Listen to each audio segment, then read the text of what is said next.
Assalamualaikum warahmatullahi wabarakatuh. Salam sejahtera untuk kita semua. Perkenalkan, saya Irfandi Idris, SPD, MPD, dosen program studi Pendidikan Guru Sekolah Dasar, Fakultas Keguruan dan Ilmu Pendidikan, Universitas Muhammadiyah Sorong.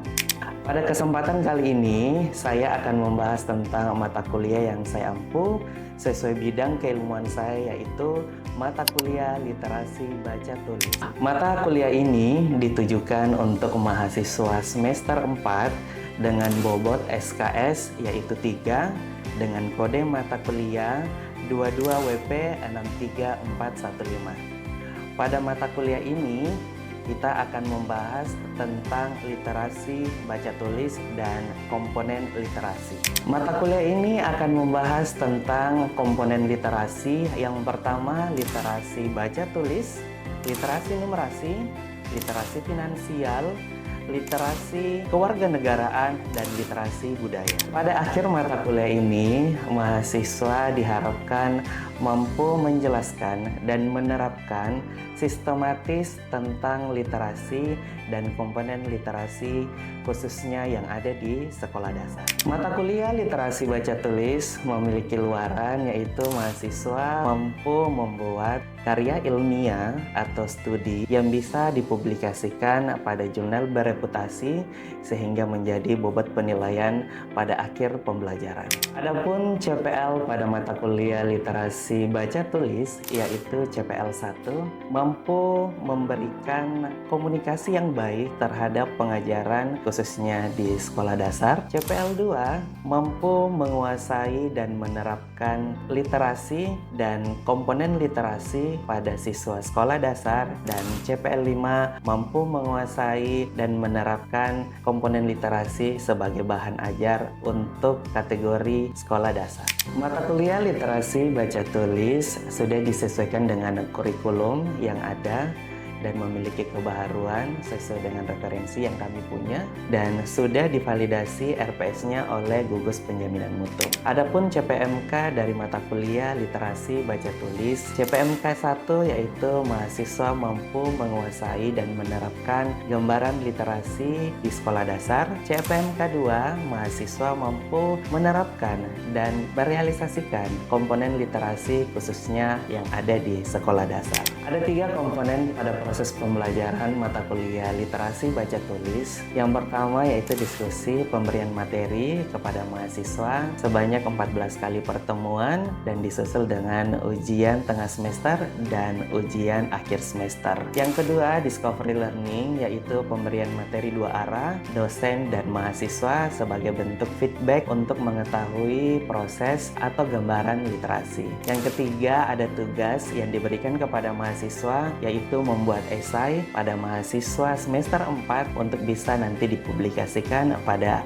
akhir semester. Metode pembelajaran pada mata kuliah literasi baca tulis yaitu membuat project esai yang dimana akan dipublikasikan pada jurnal yang bereputasi sehingga mahasiswa mampu mengasah diri dan merealisasikan ke tahap kognitif yang lebih baik. Adapun referensi buku yang kami miliki yaitu pertama, buku literasi baca tulis yang kami sudah buat. Selanjutnya, buku referensi atau teori-teori dengan artikel yang sesuai yang memiliki kebaharuan sehingga menyesuaikan dengan zaman saat ini, dan pemberian buku secara terstruktur untuk mengasah kemampuan mahasiswa khususnya untuk diterapkan di sekolah dasar.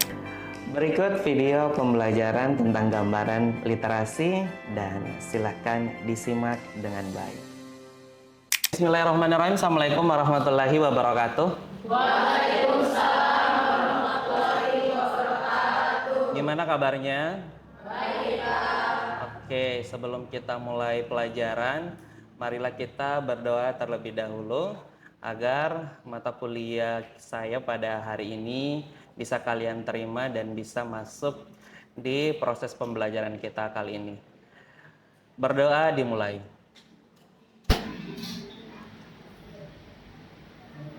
Oke, anak-anak, hari ini mata kuliah kita tentang literasi baca tulis.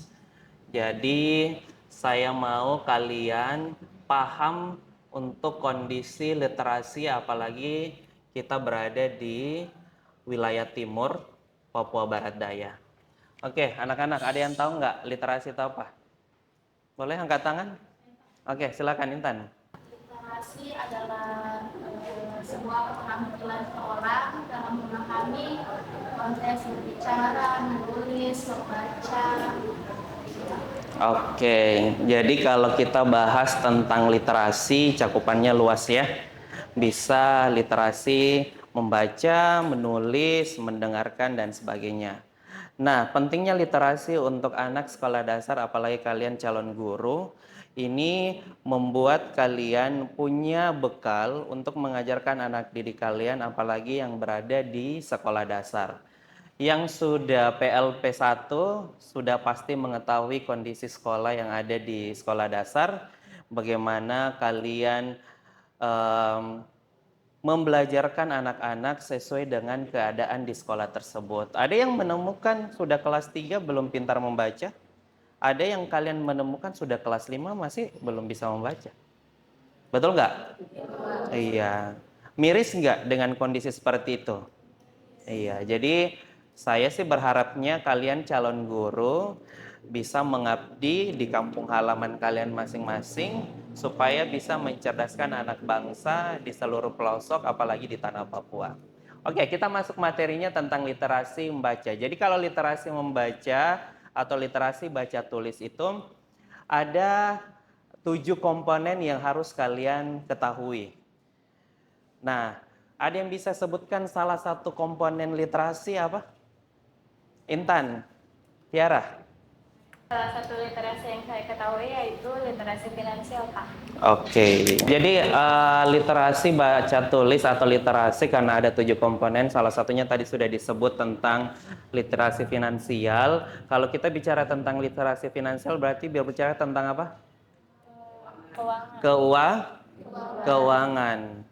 Kalau kita bicara tentang keuangan berarti kita berbicara tentang uang. Kebutuhan kita di muka bumi ini tidak terlepas dari yang namanya keuangan. Mengatur keuangan, bagaimana kita bisa mendistribusikan finansial kita supaya bisa terorganisir dengan baik. Salah satu contohnya di anak sekolah dasar. Kalau misalkan ke sekolah bawa duit, biasanya bawa duit kalau anak sekolah berapa sih? 5.000, 10.000. Berapa? 5.000 itu menurut kalian 5.000 itu udah standar atau kurang? Kurang, Pak. Kurang untuk zaman sekarang? Ya. Oke. Kalau di zaman kalian 5.000 itu sudah besar? Besar, iya betul, sudah besar. Apa aja sih yang bisa dibeli waktu zaman dulu?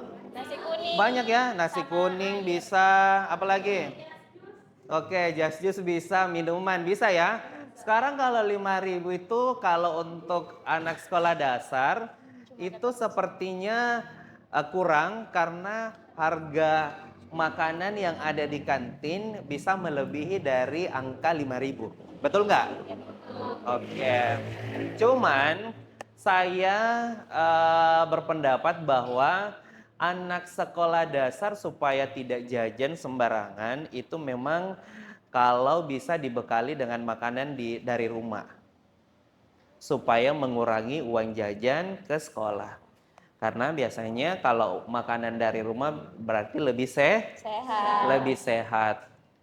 Nah, kalau finansial bisa diatur dengan baik, saya rasa tidak ada yang perlu dikhawatirkan, apalagi untuk kategori anak sekolah dasar. Makanya kalian sebagai calon guru itu harus kasih pengertian tuh sama anak-anak bahwa ya kalau bisa bawa bekal aja dari rumah. Tapi kan sekarang ada MBG. Iya, Pak. Ada kan? Ada. Iya, berarti itu mengurangi pengeluaran atau mengurangi finansial anak-anak sehingga tidak terlalu boros. Nah, MBG-nya kan biasanya dibagikan jam istirahat kedua. Jam istirahat kedua sehingga anak-anak tidak jajan sembarangan. Apalagi kalau MBG sudah kualitas gizinya sudah bagus. Jadi mereka tinggal makan saja. Nah, selain finansial, ada juga literasi yang paling penting adalah literasi baca tulis. Nah, yang sudah pernah turun ke sekolah? Ada yang sudah pernah turun ke sekolah yang melihat langsung anak-anak tidak tahu membaca? Angkat tangan coba. Oke, 1, 2, 3, 4, 5, banyak ya sudah turun ke sekolah. Saya mau tanya dulu, apa yang kamu temukan di sekolah dengan anak-anak yang tidak tahu membaca?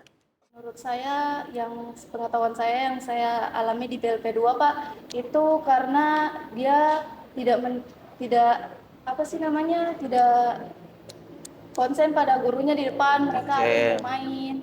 Gitu.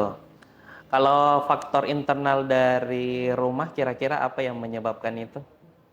Kurang perhatian mungkin? Kurang perhatian dari orang tua. Kurang perhatian dari orang tua. Jadi banyak faktor yang bisa membuat anak-anak tersebut tidak tahu membaca. Pertama, tidak menemukan guru yang tepat.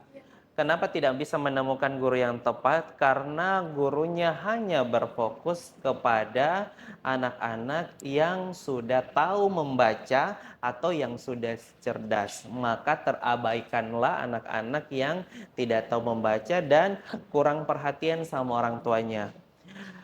20 siswa yang ada di kelas tersebut mungkin ada 1 atau 2 siswa yang tidak bisa membaca tetapi tetap dikasih naik kelas. Kenapa bisa seperti itu? Pertama faktornya adalah gurunya mungkin tidak mau pusing lagi, silahkan dinaikkan. Yang kedua, faktor internal. Orang tuanya masa bodoh aja. Masa bodoh artinya oke, saya kasih kamu ke sekolah, silakan belajar karena ada gurumu. Setelah itu pulang sekolah nggak diperiksa tuh apakah dia mengerjakan tugas atau seperti apa. Nah, ini adalah proses sebenarnya kalian dicetak sebagai guru atau calon guru di sekolah dasar supaya mindset itu harus dirubah. Please, kalian hanya berfokus kepada anak-anak yang memang kurang. Kalau udah cerdas, tinggal kita bekali, kita tinggal kasih pengertian ke mereka, bisa. Membaca bisa, menulis bisa. Tapi kalau anak-anak yang kurang, biasanya kurang perhatian dari gurunya, apalagi orang tua. Yang saya takutkan dari kalian adalah kalian karena mengikuti zaman yang begitu luar biasa saat ini, semuanya sudah punya handphone, sehingga mengabaikan sesuatu yang ada di kelas, yang notabene-nya kalian adalah gurunya. Ingat, kalau ada guru di dalam kelas atau menjadi wali kelas, tapi dalam 20 anak siswa tersebut, misalnya ada 20 siswa dalam kelas tersebut, ada salah satu di antara mereka tidak tahu membaca dan menulis, berarti kalian gagal jadi guru. Karena kalian tidak bisa membelajarkan mereka sampai tuntas. Paham nggak? Oke, perasaan guru itu akan merasa gagal ketika salah satu di antara mereka ada yang tidak berhasil. Bahasa kasarnya kayak gini, kalian ulangan dapat 50, tapi kalau di rapor tidak mungkin dikasih 50 kan? Iya, pasti nilai standar. Kalau 50 ditaruhnya di raport, itu berarti kita kasihan juga sama anaknya, terus kita kasihan juga sama orangnya karena kita masih punya perasaan. Kalian masih punya perasaan nggak? Guru itu adalah manusia paling tersabar di muka bumi ini. Saya yakin guru manapun yang meledak-meledak, yang amarah, tapi kalau masalah penilaian pasti selalu dikasih nilai yang maksimal atau nilai standar. Paham ya? Nah, saya mau tanya dulu, kondisi sekolah di Kota Sorong menurut kalian kayak gimana? Yang kalian tempati? Alma, mungkin bagaimana kalau mau melihat kondisi sekolah di Kota Sorong? Lumayan bagus. Fasilitasnya? Ada. Ada. Bagus, ada air minum gratis, silang, terus dan penting lingkungannya bersih. Oke, berarti menurut kamu sarana dan prasarannya sudah memadai dan sudah memenuhi standar menjadi sekolah. Oke, sebenarnya kalau kita melihat dari sekolah yang ada di Kota Sorong, semuanya punya Smart TV, betul nggak? Iya. Kalau kita masih punya proyektor, kalau di sekolah sudah memiliki Smart TV yang besar. Nah, Smart TV itu kan bisa digunakan untuk proses pembelajaran. Nah, yang jadi masalahnya, gurunya pintar nggak menggunakan itu? Ada yang sudah pintar menggunakan, ada juga yang belum bisa menggunakan. Nah, tantangannya di sini, kalian kan mahasiswa. Kalau kalian sebagai generasi muda tidak tahu menggunakan teknologi, berarti kalian ketinggalan zaman. Oke, jadi proses ini saya mau kalian tidak hanya sekedar menjadi guru SD aja, tetapi sudah lebih tahu tentang teknologi, apalagi media yang ditampilkan, metode yang ditampilkan, dan modul interaktif yang ditampilkan itu sudah lebih bagus dari guru-guru zaman dulu. Guru-guru zaman dulu ya kalian tahu pakai RPP, bahkan ada yang tulis tangan. Nah, kalau tulis tangan sebenarnya bagusnya karena bisa dihafal dan pasti gurunya pasti tahu. Tapi kalau misalkan digital bisa disimpan melalui file dan bisa disimpan di komputer ataupun laptop. Nah, sekarang kalian dihadapkan pada situasi yang menurut saya serba ada. Jangan kalian atau jangan siswanya yang lebih pintar daripada gurunya. Kenal AI? Tahu? Saya yakin kalian semua menggunakan itu. Mau mengerjakan tugas, mau mengerjakan sesuatu apapun, pasti biasanya menggunakan AI sebagai bantuan. Oke, tapi yang harus kalian tahu, siswa kalian juga akan mengalami itu.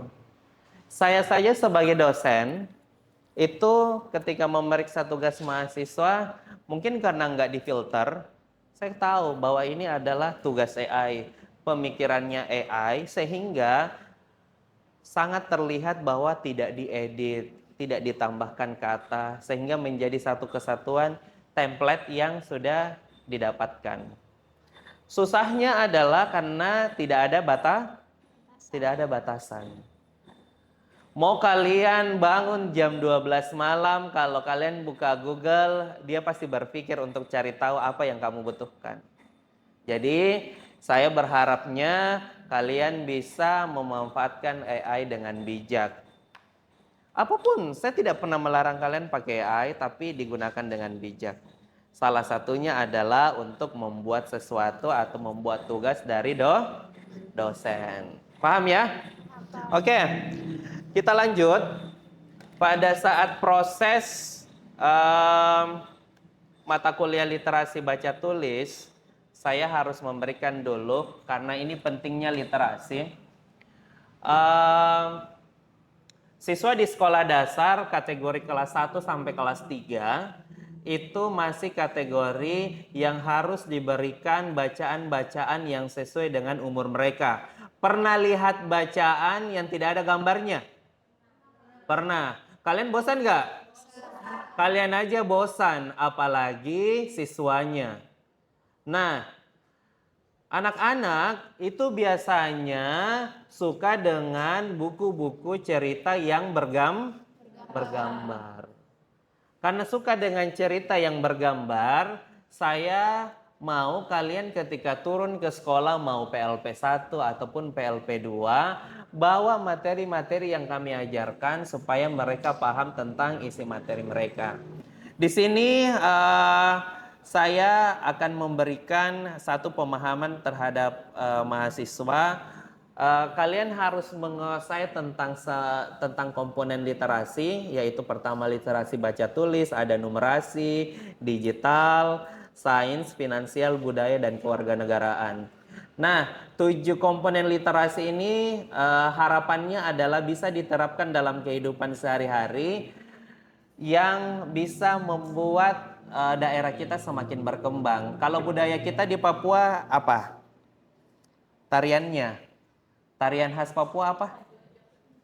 Tarian khas Papua apa? Angkat tangan, siapa yang tahu? Tarian khas Papua. Yospan. Apa? Yospan. Ada lagi? Sajojo. Ada lagi? Oke. Itu salah satu di antara tarian yang ada di Papua yang tidak dimiliki oleh daerah lain karena daerah lain juga memiliki ciri khasnya masing-masing. Terus apa yang membedakan kita juga dengan daerah lain? Rumah. Kita biasanya di sini sebutnya rumahnya dalam bentuk apa? Apa? Honai. Oke. Khas sekali di Papua, rumah Honai. Oke, kita bisa lihat rumah Honai yang ciri khasnya yang tidak dimiliki oleh budaya yang lain atau daerah yang lain. Oke. Kalau senjatanya? Kalau senjata di Papua biasanya pakai apa? Busur. Busurnya khas ya. Iya. Jadinya kita punya pakaian adat, kita punya rumah adat, itu berbeda dengan daerah-daerah yang lain atau suku yang lain sehingga itu adalah ciri khas kita. Nah, saya mau kalau kalian jadi guru tidak usah membelajarkan terlalu jauh tentang Papua karena kalian berada di Papua, tidak usah mengambil culture atau budaya yang lain. Nah, di dalam kelas ini ada beberapa suku. Ada yang dari Ambon? Siapa yang dari Ambon? Ada? Oke. Dari Sulawesi? Ada. Dari Papua? Oke, hampir semua dari Papua. Ada dari Maluku? Dari Maluku, oke. Kalian aja beda-beda, dikumpulkan dalam satu ruangan. Oke. Tapi saya sepertinya belum tahu apakah kalian mempelajari budaya teman kalian yang ada di luar? Coba Intan, tahu nggak budaya Maluku? Tahu? Tidak tahu. Padahal berteman sudah lama. Yang dari Maluku tahu nggak budayanya Sulawesi? Iya.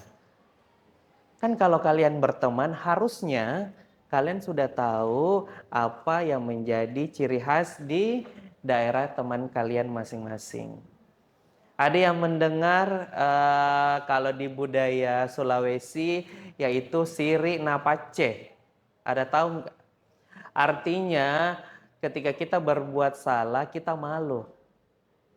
Misalnya mencuri. Itu perbuatan yang salah atau tidak? Salah. Dan di daerah Bugis itu ada yang namanya malu. Malu ketika berbuat kesalahan. Saya rasa hampir semua daerah akan melakukan hal yang sama, tapi masih ada yang mencuri kan? Masih ada nggak? Masih.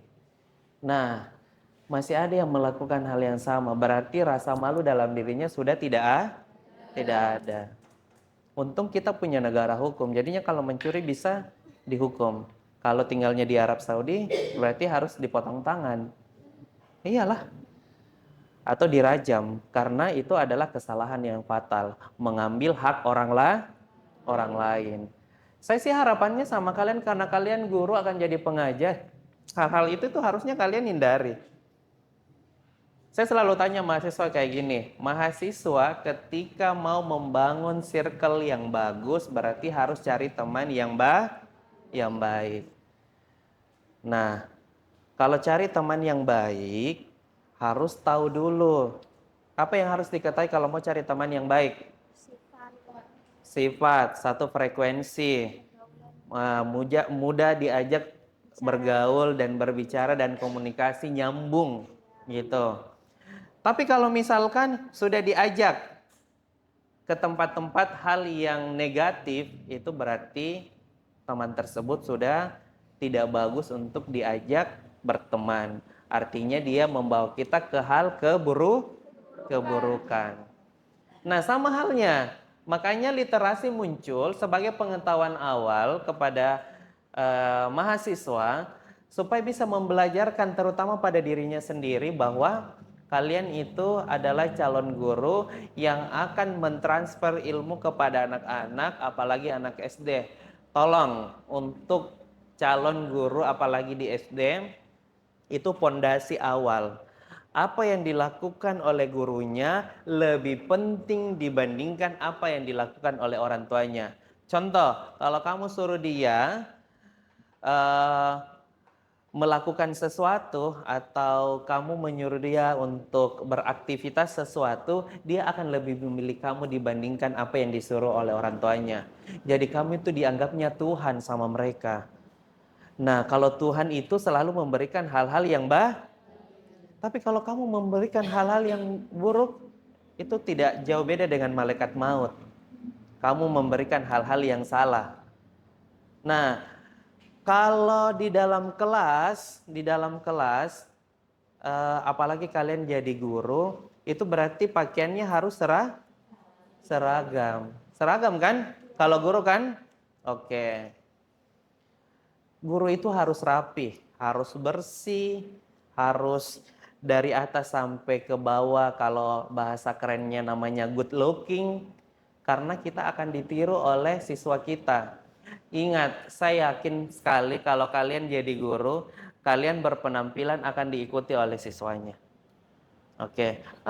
Guru saya bajunya lecek, nggak rapi bu. Ya saya juga nggak usah lah pakai baju yang rapi.